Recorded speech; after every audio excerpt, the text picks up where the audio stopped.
email updates at this site. So, we're going to have a program too. It's not just announcements. I just want to assure you guys. So anyway, please welcome DNC Tom Perez and Milwaukee Mayor Tom Barrett.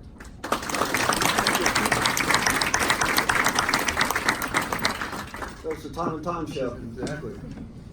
So are we overstating the importance of Wisconsin? I mean, I'm a homer. I want everything to happen in Wisconsin. But you're almost a unofficial resident of Wisconsin these days. You were in Madison on Friday.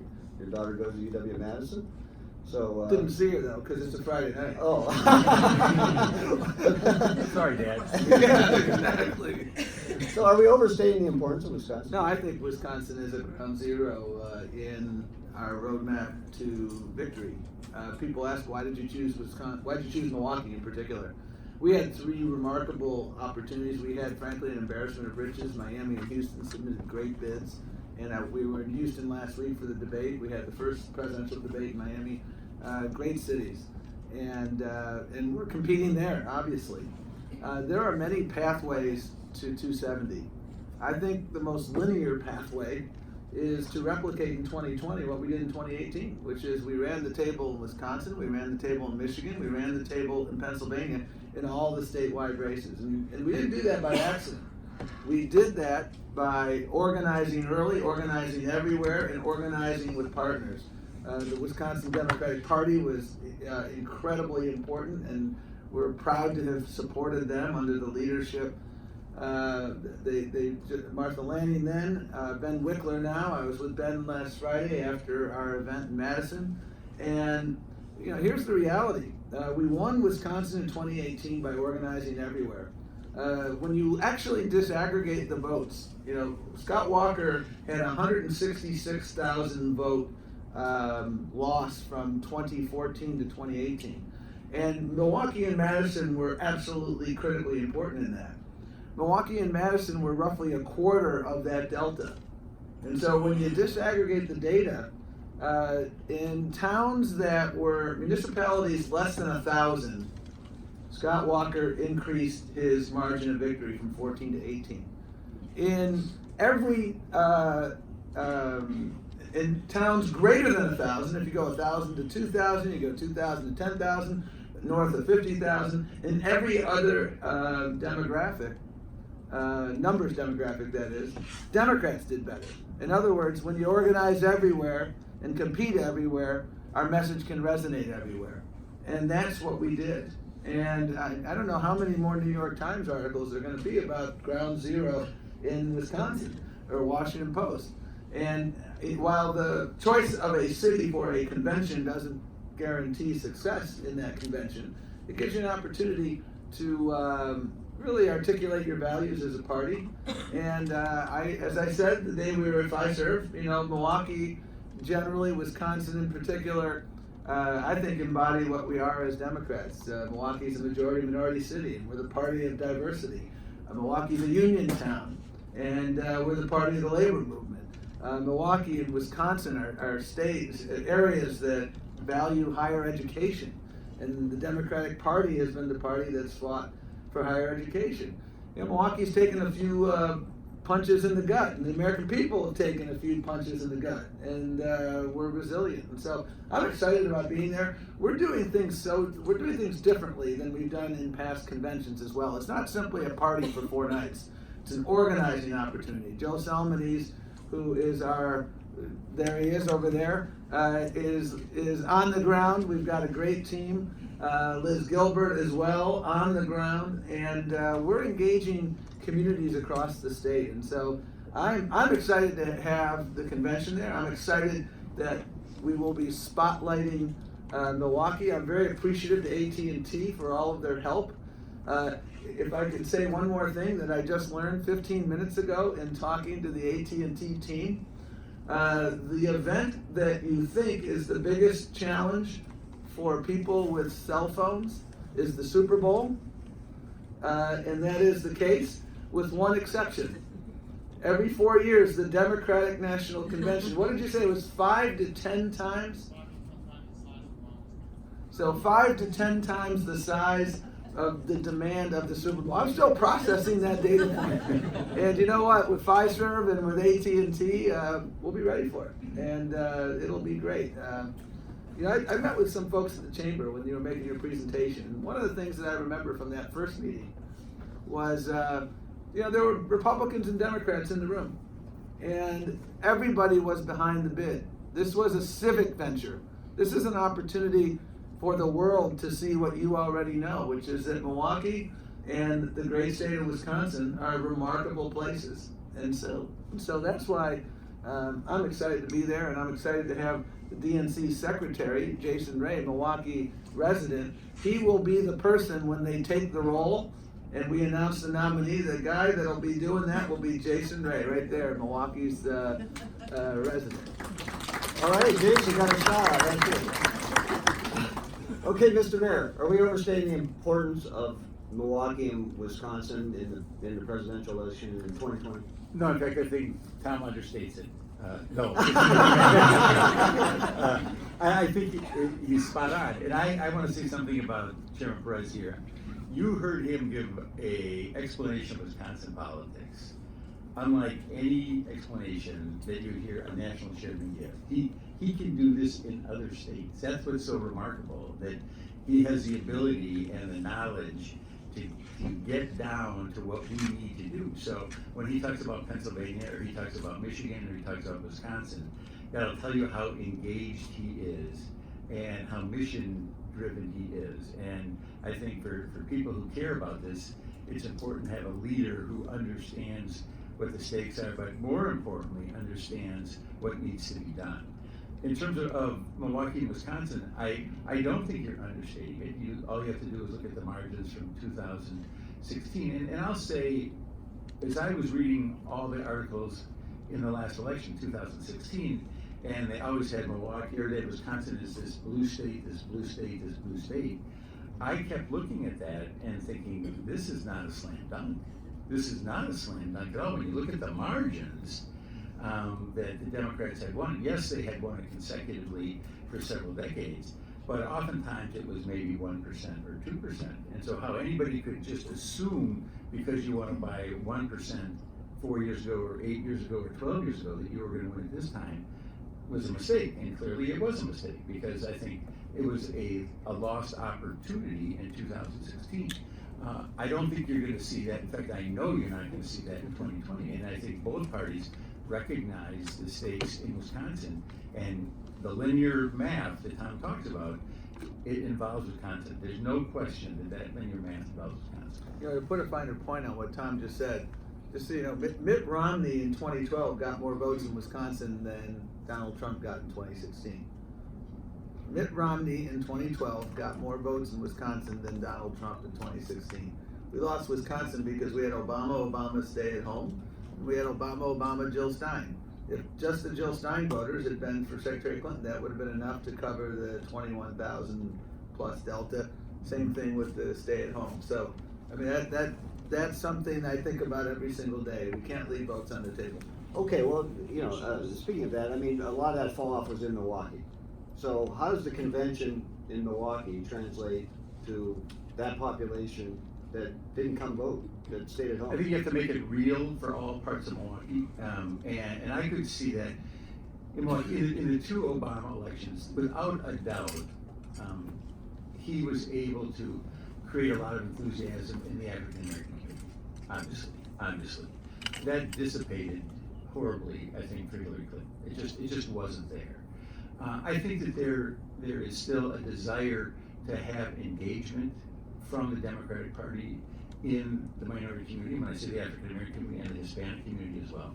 And I think that's part of our challenge now, is to make sure everyone's engaged. This can't just be a parachute effort, and it's not going to be a parachute effort, and it isn't. Well, it can't just be an elitist effort No, either. exactly. If you bring in the convention and all the corporations and all the media elite come there, and the rest of Milwaukee doesn't participate, how's that going to help you?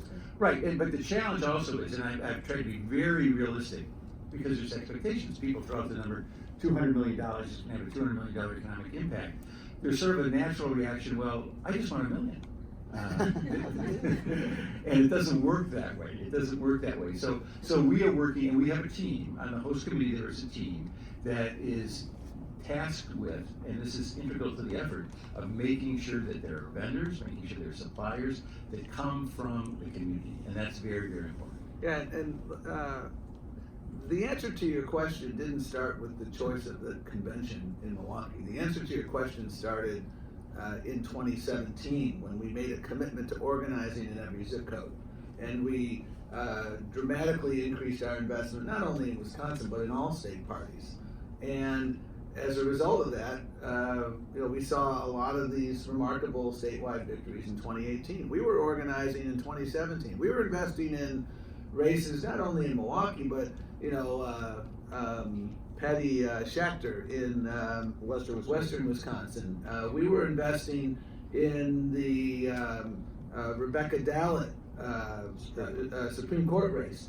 And we were investing very early in Milwaukee. And just to give you a data point, so we have this initiative called Organizing Corps. We're building data tech infrastructure, we're building organizing infrastructure, we're building voter protection infrastructure. Organizing Corps is designed to hire, deploy, train 1,000 organizers in 7 key battleground states, including Wisconsin, and hand these over to the nominee. This summer, we knocked on 20,000 doors in Milwaukee. 4 years ago, that number was close to 0. In Detroit, 25,000 doors this summer. And I met with and by the way, 76% of the organizing corps, the 300 people that we hired in May, are organizers of color. 97% are homegrown. So the folks we hired in Wisconsin, almost all of them are from Wisconsin. So basically, they're going back to their communities to engage. And we didn't go with a script this summer. We went with an open ear. What's most important to you? When politics becomes transactional, when you show up at the AME church 4 weeks before the election, that's a formula for failure. When you're showing up now and when you're listening, when you're advocating for what people need, that's the formula for success. So the answer to your question started back in 2017. But in addition, Joe Salmonese and Liz Gilbert are exceedingly attuned to making sure that this isn't just a party where we have 4 nights there. And so we have massive community engagement. By the way, not only in the city of Milwaukee. We met with tribes to talk about how we can engage the tribes. We met with the emerging AAPI community in Wisconsin. Obviously, there's been a huge Hmong population dating back decades. And we want to engage every corner of the state in this opportunity to not only highlight Milwaukee, but highlight Wisconsin. And if I can expand on that a little bit, because I was able to see firsthand this core. I call them the farm team. And that's not a pejorative term. It's just we're developing the farm team. This summer we had the group of young people meet with the leadership, and at the same time we had some aldermen, some state representatives who were in the room. It's a small room, much smaller than this room. And I was a little concerned because I'm thinking, oh boy, we've got these young people who are going to talk first, and you've got all these elected officials who can be high maintenance, who want to know what are you doing for me. High maintenance, really? Yeah. But what happened was the young people started talking about their door knocking experience, and all of a sudden, every elected official was asking them for more information. And so it tells you how real it is, and that they're literally on the streets listening to people, hearing what they have to say in a very unfiltered way. And so to have these elected officials paying tribute, in essence, to these 19 and 20-year-olds, because they were the ones out there, made me think, okay, this is for real. This is actually very meaningful. Okay, on the flip side, how does the convention relate to maybe those rural Wisconsin voters who went with Trump, or Obama, Trump, or Democratic-oriented rural voters who didn't play in the 2016 election? How does the convention engage them? Well, you'll notice when you asked me the question about Milwaukee, I expanded the aperture of my answer. Yes, because you're good at that. Because this is a story about Wisconsin. And this is, one of the things I remember most about the last 2 months was an event we did, and Tom was there in Milwaukee with a farmer and a small business person who makes cheese, right in Walker's Point. Walker's Point, yeah. And the week or so before we got there, we have this initiative called the DNC War Room. The DNC War Room, we've funded a communications person embedded in your state party, whose mission is to educate people across the state about the broken promises of this president. And the week before we got there, the president was there, and he said, and I quote, this is not a paraphrase, "Farmers are over the hump." In Wisconsin, farmers are over the hump. Folks, farmers are over the barrel, I think the mayor said that day when we were together. And we did an event, and this is what our war room is designed to do, which is to really expose the truth. You know, the farm bankruptcy capital of America right now is Wisconsin. Dairy farmers are taking it on the chin. There's not only a foreclosure problem, there's an emerging suicide problem. And when you have a generational family business, and make no mistake about it, the straw that broke the camel's back for these farmers was the tariffs. There's no doubt about that. And it was so unnecessary. And so we had an event where we were, he thinks things are all hunky-dory for you when things are in a state of disaster.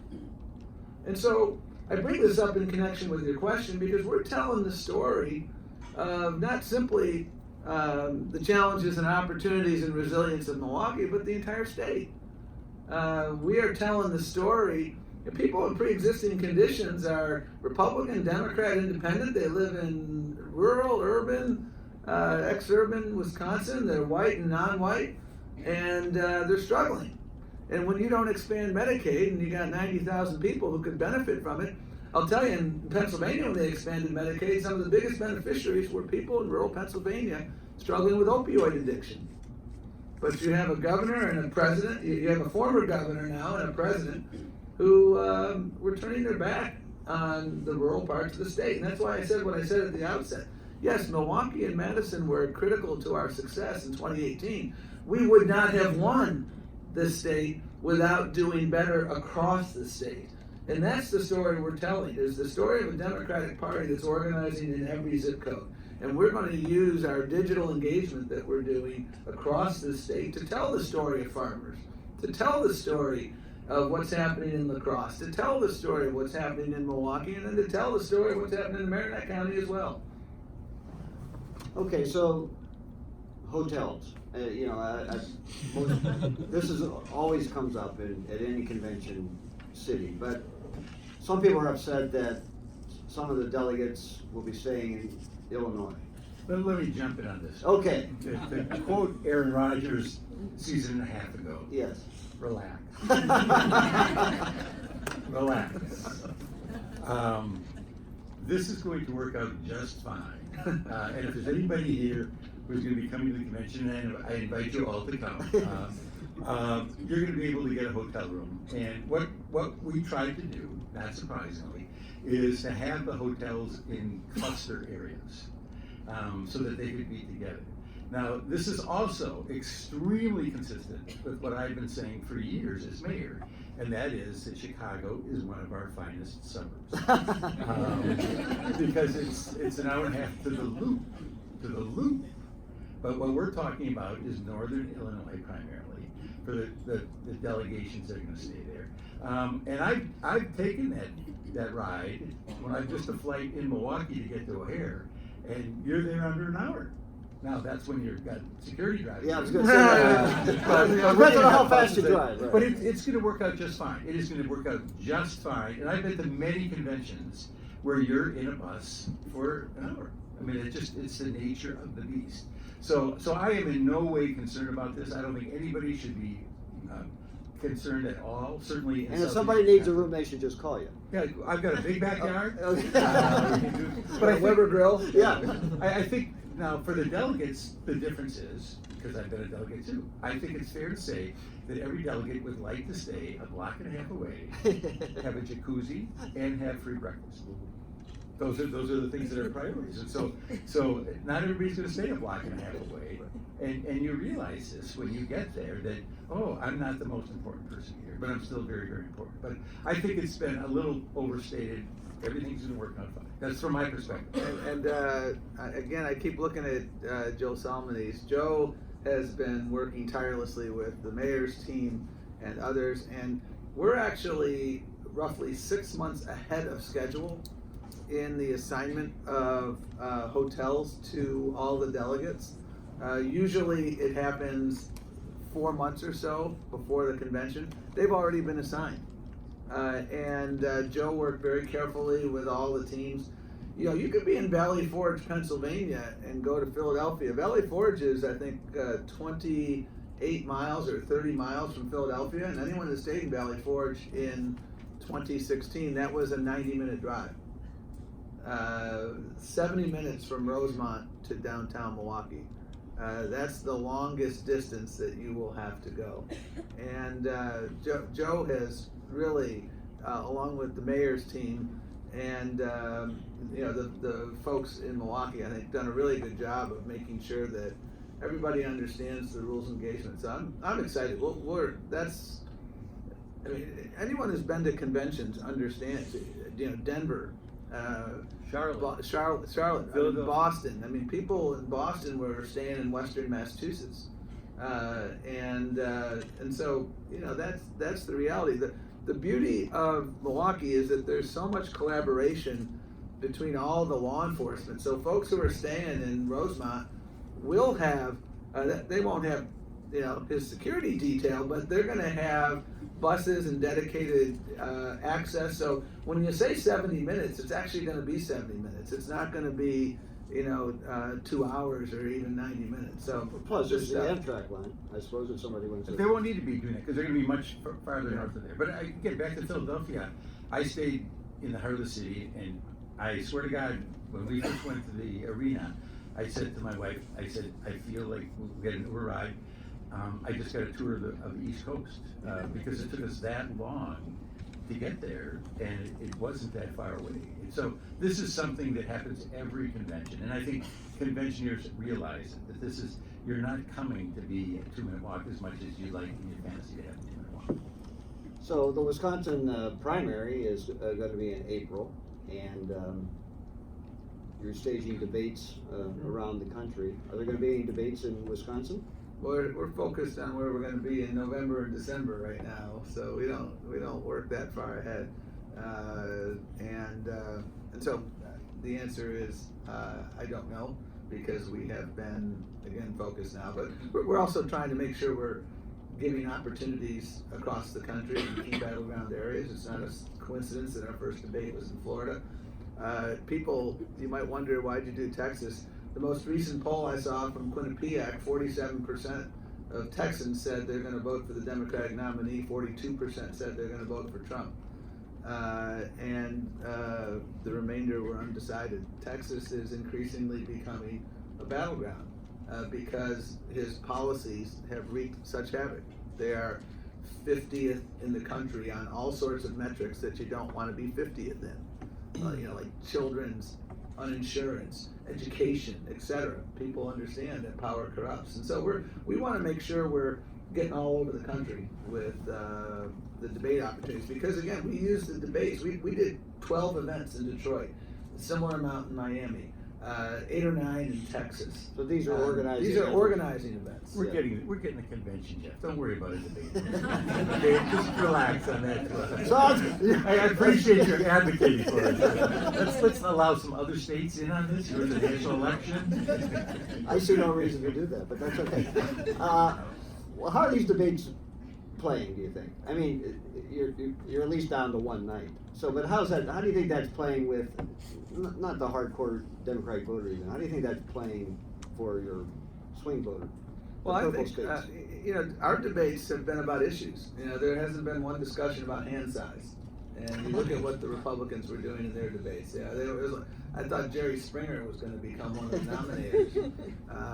And I mean, if healthcare, you know, take that for instance. The number one issue in this country is healthcare, and every single Democrat, that's the thing I always remind folks, because there are disagreements, but there is fundamental agreement among Democrats on all the core values. Every single Democrat on that stage, or whether they're not on that stage, believes that everyone in this country should have access to quality, affordable health care. And thanks to Democrats like Barack Obama and LBJ in the 60s, we're 85, 90% of the way up the mountaintop. Although, because of their efforts to sabotage the Affordable Care Act, you saw the rates of uninsured go up this past year.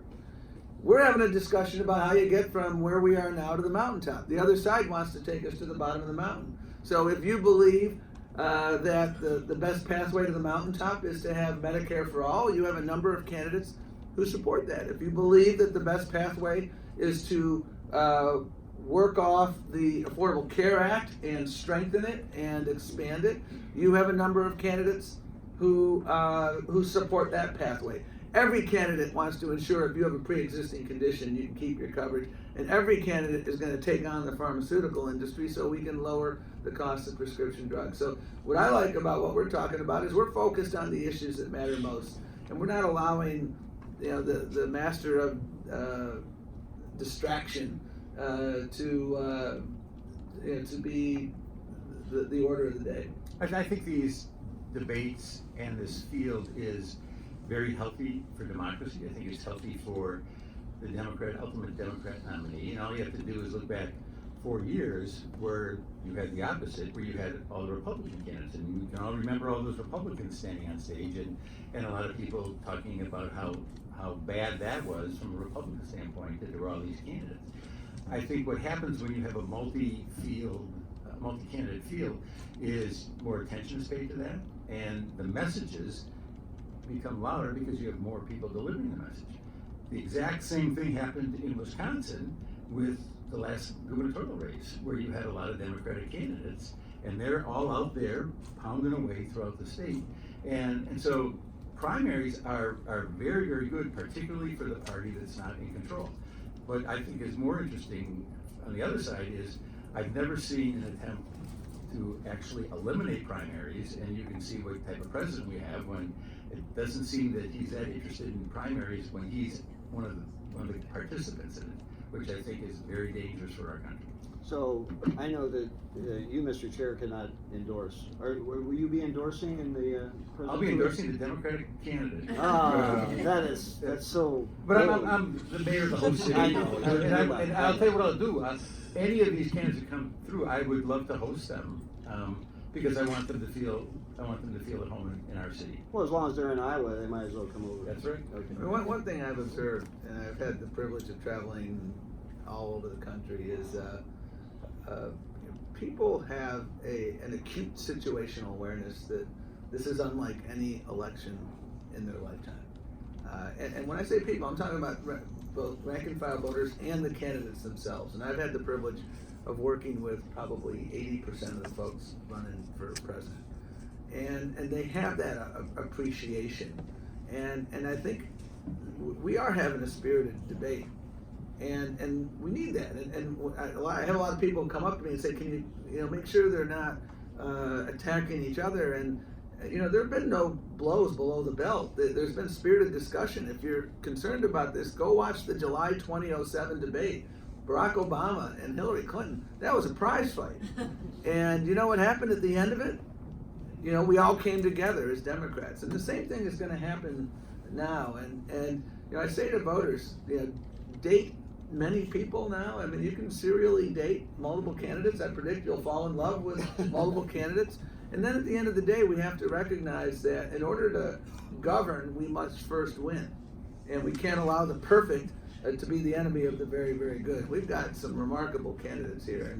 And when we come together like we did in 2018 at scale, that's how we win. And I'm confident we're going to do that again in 2020. I never thought it was a dating game, but that's an interesting perspective. Okay, we're going to take it out to the audience now. Enough of my silly questions. So please raise your hand. My able assistant, Pat, will hold the microphone but not give it up. So right here. So give us some context of, tell the chair and the mayor maybe who you are and all that. My name is Carla Cross. I am a company called Cross Management Services in Milwaukee, Wisconsin. My question is, well, I have like a couple, but one is, are you concerned that there may be, or I'll do this one first, that there may be a broker convention in Milwaukee, which would make it a lot more exciting, but also just interesting. And then also, if the candidate that may win the election may be too liberal to bring over the independent voters and may have an impact on the Democrats winning next November. Okay, well, there's a lot to digest there. So, so broker convention, what's the chances? I don't think we're going to have a broker convention, and here's why. If you look at history, this comes up every time we don't have the White House, because we have a very robust field. In 2007, we had a robust field. The rules are constructed to disincentivize that. So let's just use a hypothetical example. We come up to the primary in state X early on, and let's say you still have 10 people in the race, just to use a round number, and you have candidate A gets 30% of the vote, candidate B gets 20, and then the other 8 candidates get 12, 11, 10, et cetera, et cetera. All the candidates under 15% get 0 delegates. In order to get a delegate to the convention, you have to reach a threshold of at least 15%. So in that example I just described, where you had 2 candidates that were north of 15%, they would take all the delegates from that race. And we did some reforms of our superdelegate process, which I think have really helped us to earn the trust of the grassroots, so that they're more engaged and more excited. And when we were doing that, we ran the new rules retroactively. Would they have affected prior elections? The answer was no. Hillary Clinton would have won the nomination on the first ballot in 2016 because she won 4 million more votes than Senator Sanders. Same thing with President Obama. And so I'm not concerned about a brokered convention. I think our candidate, whoever wins, I think people are going to come together in a remarkable way, because they understand that whoever we have is night and day better than this president. I mean, this is not only healthcare and education and immigration and good jobs that are on the ballot. This is our democracy as we know it. I mean, this is a president who I feel duty bound to inform him that Canada is our friend, Russia is not. I mean, like, there's some real basics here, and that I think folks have situational awareness. And if you look at the polling, I think the top 5 candidates that are in the polling right now are all polling ahead of President Trump. And I remember in 2007, there was some concern. Are the American people ready to elect an African American president? And there were some folks who were like, I love this guy, but I don't know if I want to vote for him. I don't know if we're ready. And I was an early Obama person, and my philosophy there was there's only one way to figure out if we're ready. That is to nominate him and have a vote. And we know the rest is history. I think we have a deep bench, and I have confidence that every candidate is fighting for the issues that command the respect and support of the majority of the American people. I agree with the second part of the analysis. The first part of analysis, I come from a much different perspective. As someone who's always followed these, I think it would be so exciting to have a broker convention. And there's nothing I would want less than a broker convention is the mayor of the city where the convention is going to be held, because as excited as we are to have 50,000 visitors, the arrangement is if the convention goes longer, the host committee picks up the cost. The host committee pays the security bills. I don't want that to happen. Thank you for coming. We hope to see you again. And that's very heartfelt and genuine, just so you know. Okay, other questions? That's really funny. Raise your hands right here. That's really funny. Hi, my name's Janet. I go to the University of Chicago. I was just wondering if you could talk a little bit about the costs or impact on the taxpayers in Milwaukee. I can certainly talk about that. We have had a wonderful response from our corporate community. Northwestern Mutual, the Potawatomi, others have stepped up immediately to help us not only with the bid, but more with that. We have not, as a city, put money into this. Obviously, there's going to be personnel that work for the city, and we've already begun. We've got a growing team of personnel from the city who are going to be working with the convention, with the host committee, and we have regular scheduled meetings with them. But there's not going to be a property tax impact. What we're trying to do, and we're working with the convention district, we want to obviously see if there's ways for the state to help. Those might be somewhat limited, but none of this is built on a plan where there are going to be tax dollars that are included in this. Now, what's your economic impact again, Bill? You mentioned. Well, again, the numbers we've heard bandied about are in the neighborhood of $200 million that are going to be spent there. So we look at it as a real economic catalyst. But I'll say this, I think the two biggest impacts on the city are going to be, first, the media attention. There's going to be more media attention, positive and possibly negative, toward Milwaukee, Wisconsin than we've ever had before. And second, the security, because picture the security that you have here in Washington around the White House or the Capitol, that is in essence going to be transplanted to Milwaukee for that week, that you're going to have that same level of security. So those are the two major differences between this convention and any other convention that we've hosted. One additional factoid, Congress historically appropriates money to both the Republican and the Democratic National Conventions, recognizing that the security impact is a national impact, so that the local jurisdiction shouldn't have to absorb it. That bill is going through Congress. It'll be somewhere between $50 and $55 million for the Republican National Convention and for the Democratic National Convention, and so that helps defray a number of the costs. And I do want to underscore the thanks to, Milwaukee stepped up big time, and you stepped up early. When we were putting bids out, we wanted cities to demonstrate early on that you had skin in the game. And the city that raised the most commitment early on was Milwaukee. So thank you to all of the businesses that Tom mentioned and many others who continue to step up. We got more work to do in that regard, but I'm confident we'll make it to the mountaintop on that. So that it was impressive. And just yesterday afternoon, our team spent a good portion of the afternoon at the Office of Justice Assistance. That's the governmental department that is in charge of allocating the $50 million, just to make sure that we're dotting our I's and crossing our T's in terms of timing of spending, what's allowable for that $50 to $55 million grant. Okay, over here.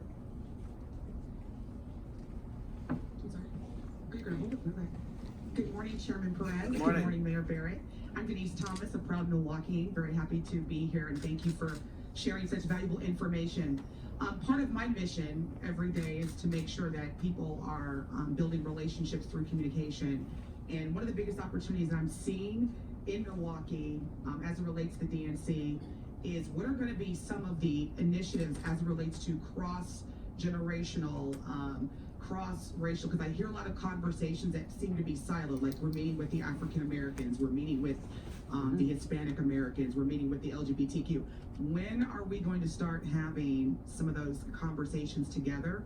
Because when the DNC comes to Milwaukee, it will look very different from what is the usual engagement in terms of those different demographics. So I want to get your perspective on that. Yeah. Well, as a civil rights lawyer, I love your question.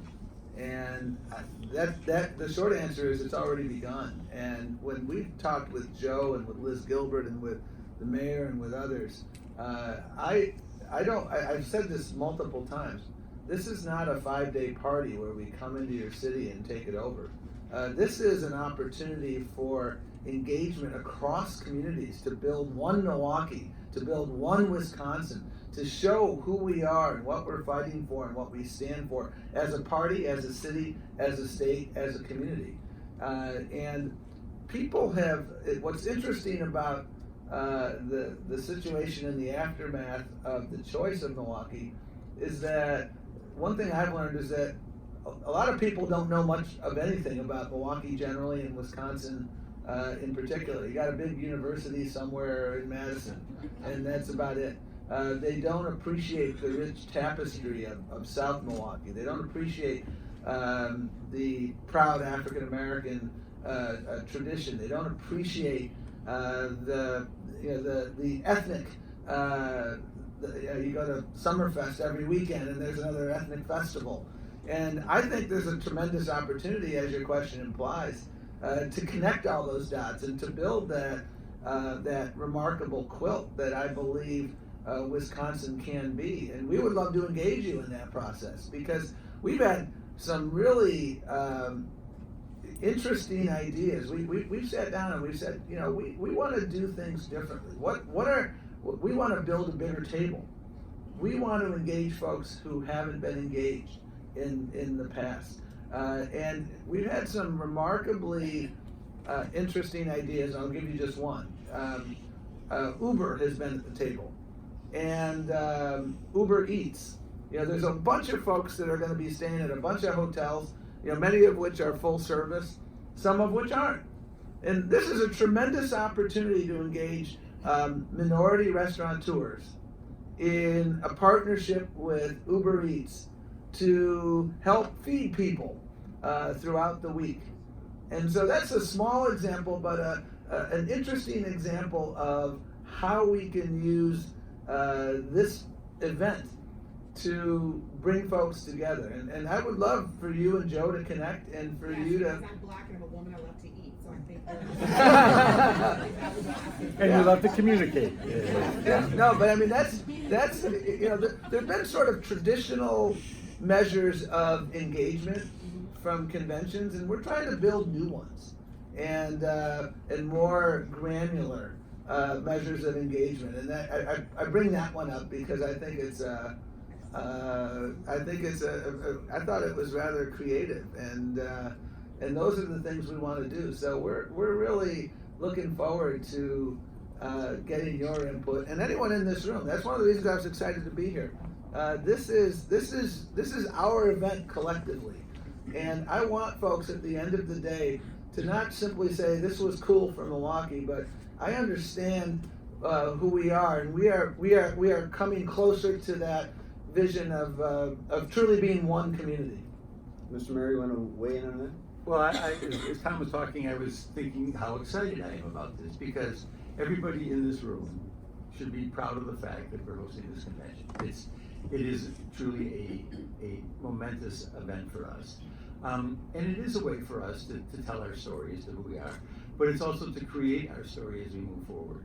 And I think it's accurate to say that initially, there was an attempt to reach out to leaders in the African American community, and the Hispanic community, and the Hmong community, and the LGBTQ community.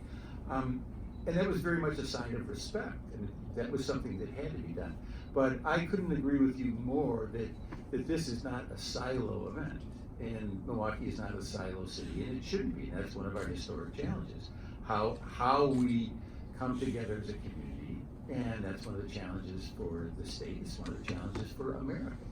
And it's really one part of the story that the Democrats are promoting, which is we are stronger when we work together. Because I think we all recognize that we have a president who uses exactly the opposite playbook of how do we divide people. And I think our story is, and has to be, not only in our rhetoric, but in our practice, that we are working together. And that means across racial lines, economic lines, gender lines, age lines, that we are stronger if we act as a community. So I look at it as a huge positive opportunity for us to show what we can do. All right, we've got time for a couple more questions. Raise your hand. Okay, over here. And got two more over here. Thanks, Mayor. You had mentioned, Steve Boss from the MMAC, you had mentioned the security. And I'll be honest with you, when I'm here in DC, the security around the Capitol, that isn't my favorite part of the experience. What is the experience going to be like in Milwaukee with that increased security presence, can you kind of put a little meat on the bones about what to expect in that regard? You'll be watched constantly. So. Well, there's a plan, and it's exciting. Again, all this is exciting for me because it's not in my daily realm. But when you walk into a room and see 400 law enforcement people from around southeastern Wisconsin putting together the plan, working closely with the Secret Service, you can see that they are in real time developing what the interior security zone is going to be, because this is one of the challenges. I think some of this is going to be education, because I have lots of people, not surprisingly, though I haven't heard from for years, who say, hey, I'd like to come to the convention. And it's obviously a ticketed event, so you have to be a delegate to get in. So you're not going to be able to be right there if you're not a delegate. And for any of us who have been to conventions in the past, we know that there are different layers of security you go to as you get into it. So you can expect that there's going to be a secured zone. We've had a lot of conversations with a lot of the businesses in and near that zone to explain to them what the challenges are going to be, and then it will sort of loosen up as you move out. That's a work in progress. The Secret Service is literally on the ground looking at bridges, looking at streets. What do we need to do to secure this? So my answer to you is, where your office is located, for example, on the east side of the river, I don't think there's anything to worry about. Unfortunately for you, is you'll still be able to go to work. So if you're looking for an excuse to say, I'm sorry I can't go that week, I don't think you're going to have that east of the river. If you're in a bar right there, it's going to be a little different, but the chances are, if you're in a bar right there in the secure zone, somebody's going to swoop up and say, well, we want you for Monday night or Tuesday night or Wednesday night. So again, I think, is it going to be different from our ordinary week? Absolutely, yes. Am I afraid of it? No. We just got to make the adjustments that are necessary. You know, I have the person who's doing our security from the DNC side. So when we went and did all the site visits, we had experts in transportation, security, housing, and the like. And our security person, and I'm looking at Joe because we've had this conversation, when he was, I think this is his 7th or 8th convention. So not his first rodeo. And he looked at Milwaukee from a security perspective and said, this, because of the location of Fiserv and the other venues that are going to be used by both delegates and candidates And the media. It is tailor-made for the construction of a natural perimeter. And so he looked at Wisconsin, and Milwaukee in particular, as something where this is exceedingly doable. In other cities you make it work, but it's like Olympic diving. The degree of difficulty is a little greater. He feels quite confident, and so do I. And that otherwise we wouldn't have chosen Milwaukee. That we can make it work. An area just north of the arena, that will be a good spot, for example, for the buses, because there'll be hundreds of buses. So that's a natural spot, which is always a challenge. How do you get thousands of delegates in and out in an orderly fashion? The freeway access there, it could not be better. It's phenomenal freeway access.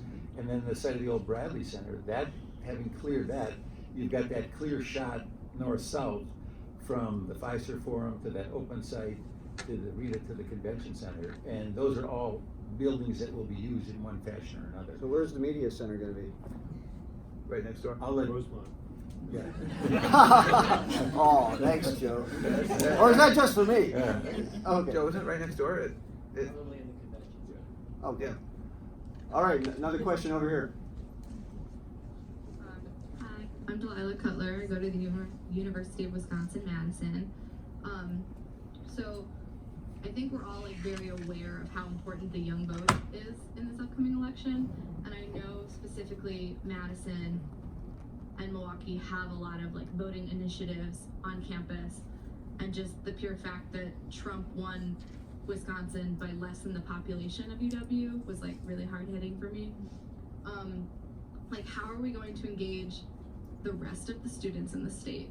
Because I know that Madison and Milwaukee have this mix of demographics, but the rest of the state is not really on that same page. Right, and that's why I get back to 2018. Thank you for your question. And what year are you at Madison?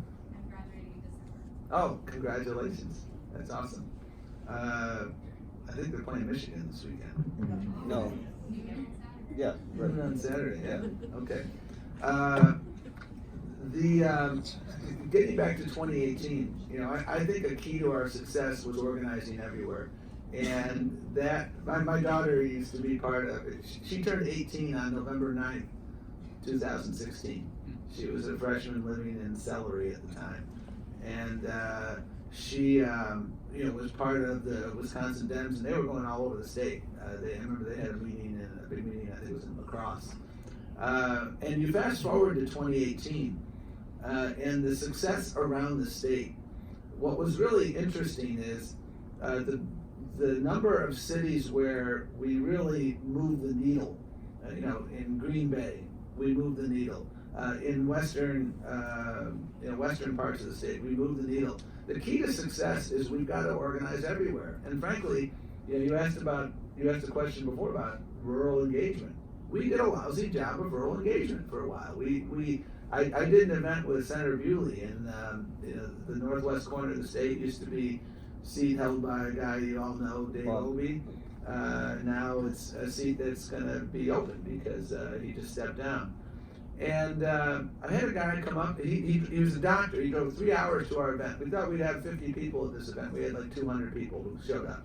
And he said, and I quote, "I feel politically homeless because the Democratic Party abandoned me." And so we're not simply focused on UW-Madison. Obviously, you got scale there. But we're focused all over the state, and our organizing core initiative, the folks who were involved this summer, many of them are going back to college campuses in Wisconsin. That's why we wanted homegrown organizers, so that when the summer ends, they're going back to their campuses to do the same thing there. We had about a 50% increase in millennial engagement in 2018. That's the good news. The challenge is, what that meant is we went from about 21% participation to about 32 or 33%. So what that meant is only 2 out of 3 young people stayed home. And so while that's progress, that's no one's spiking the football on that level of unfinished business. And so what we're doing now, and again, Ben Wickler, who is your state party chair, is spectacular. He was the executive director of Move On before he moved back to Wisconsin, and we're all about an every zip code strategy. They have, by the end of the year, they've already knocked on 200,000 doors in Wisconsin this year, including 20,000 in Milwaukee. Absolutely engaged, not only in the 4-year universities, but in the 2-year universities. I think we all too frequently ignore our community colleges, and that's a shame on us. For the past, and we're not doing that again. And so we have engagement across the state, and we'd love to get your help. Mr. Mayor, I mean, saying Milwaukee, I mean, what's Well, I was. how do you get out the young person's vote? Well, one of the things, and this now is the Milwaukee metropolitan area, I was surprised, and it took me a second to adjust, obviously, as a mayor of Milwaukee, when I was listening to these young organizers who were talking about all the suburban areas they were going to around Milwaukee, which are not 70% Democratic, and sometimes they're 45% Democratic. But it goes exactly to Tom's point. If you have Waukesha County that was, say, 28% Republican, 28% Democratic in X election, and all of a sudden it becomes 34% Democratic, it looks like we're getting killed. But if you're picking up 6% in one of the largest counties, that's important. So it's playing on the margins of trying to make sure every community has an increase in the percentage of people who vote Democratic. And that's why it's important to have these organizers in all parts of the state. And I think that you do have a system of campuses in the state where we'll be able to build out from those campuses as well. Because I agree with the premise of your question. If it's a Milwaukee-Madison strategy, it's a losing strategy. It has to go well beyond that. And every sign I've seen is this is going well beyond that. And again, let me just underscore. So there's about 166,000 vote loss for Walker from 2014 to 2018. So we were able to move the needle that much. About 25% of it was Milwaukee and Madison. You know, there's this myth that you win Milwaukee, you win Madison, it's game, set, and match. Winning Milwaukee and Madison is a necessary, and kicking butt in Milwaukee and Madison is a necessary and insufficient condition of success. And that's what we learned from 2016. And I will note the area where he had the biggest loss in support was was Wauwatosa, where he lived. I thought that was rather fun. All right, well, we'll leave it at that. I want to thank our sponsors, WPS, Michael Best Strategies, ARP Wisconsin, Excel Energy, and our partners, Wisconsin Alumni Association, and the University of Wisconsin at Madison. Thank you, MMAC. Thank you, all of you, and thank you, Tom and Tom. Thank you very much. Come to Milwaukee. Sure. All right, good job.